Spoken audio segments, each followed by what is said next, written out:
నిర్మల్ జిల్లా ఖానాపూర్ పట్టణంలో అఖిల భారత రైతు ఐక్య సంఘం ఆధ్వర్యంలో రైతులకు కేంద్ర ప్రభుత్వం ఉచితంగా విత్తనాలు, ఎరువులు ఇవ్వాలని డిమాండ్ చేస్తూ ర్యాలీ నిర్వహించారు. పట్టణం నుండి తహసీల్దార్ కార్యాలయం వరకు ర్యాలీ నిర్వహించి డిప్యూటీ తహసీల్దార్కు వినతి పత్రం అందజేశారు. నాయకుడు నందిరామయ్య మాట్లాడుతూ పాత రుణాలు రద్దు చేసి వడ్డీ లేని కొత్త రుణాలు ఇవ్వాలని, కల్తీ విత్తనాలు, పురుగుల మందులపై కఠిన చర్యలు తీసుకోవాలని డిమాండ్ చేశారు. లేని పక్షంలో ఉద్యమాన్ని మరింత ఉధృతం చేస్తామని హెచ్చరించారు. పిలుపునివ్వడం జరిగింది. ఈ పిలుపులో భాగంగా ఇక్కడ ధర్నా చేసి ఖానాపూర్ ఉప తహసీల్దార్ గారికి మెమోరాండం సమర్పించడం జరిగింది. ముఖ్యంగా ఇండో అమెరికన్ వాణిజ్య ఒప్పందాన్ని రద్దు చేయమని చెప్పేసి కేంద్ర ప్రభుత్వాన్ని డిమాండ్ చేస్తున్నాం. ఈ ఇండో అమెరికన్ వాణిజ్య ఒప్పందం ద్వారా భారతదేశానికి ఒరిగిందేమీ లేదు. ఇది ఇవాళ భారతదేశ రైతాంగానికి నష్టకరమైనటువంటిది. ఆ నష్టకరమైనటువంటి ఇవాళ నిర్ణయాలన్నింటినీ కూడా ఇవాళ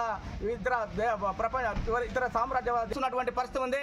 ఇవాళ శ్రమ చేసి కష్టపడి ఆరుగాలం కష్టపడి భూమిని నమ్ముకొని పడుతున్నటువంటి రైతు యొక్క బాధ వర్ణాతీతంగా ఉన్నది. ఇవాళ కల్తీ విత్తనాల బెడద ఒకవైపు, పురుగు మందుల బెడద ఒకవైపు, ఇవాళ వ్యవసాయానికి ఆరుగాలం కష్టపడి పంటను తీసుకపోతే దానికి సరైనటువంటి గిట్టుబాటు ధర రాక ఇవాళ ఏం చేయాలో తెలియనటువంటి పరిస్థితి ఏర్పడింది. అందుకే ఎంఎస్ స్వామినాథన్ సిఫార్సుల ప్రకారంగా ఎంఎస్పీ ప్రకటించాలని చెప్పేసి మేము డిమాండ్ చేస్తూ ఉన్నాం.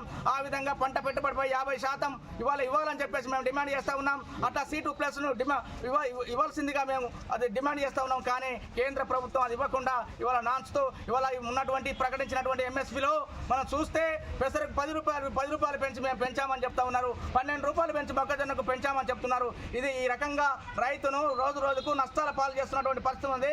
ఇవాళ రైతు ఇవాళ వ్యవసాయాన్ని కాపాడుకోవాలా, ఇప్పుడు దేశానికి అన్నం పెట్టేటువంటి రైతును ఇవాళ పట్టించుకునేటువంటి స్థితి ఏర్పడింది. కాబట్టి ఇవాళ రైతాంగ సమస్యలన్నీ కూడా పరిష్కారం చేయాలని చెప్పేసి దేశవ్యాప్తంగా మా సంఘం ఇచ్చినటువంటి పిలుపులో భాగంగా ఈ ఖానాపూర్ తహసీల్దార్ కార్యాలయం ధర్నా చేసి మెమోరాండం సమర్పించాం.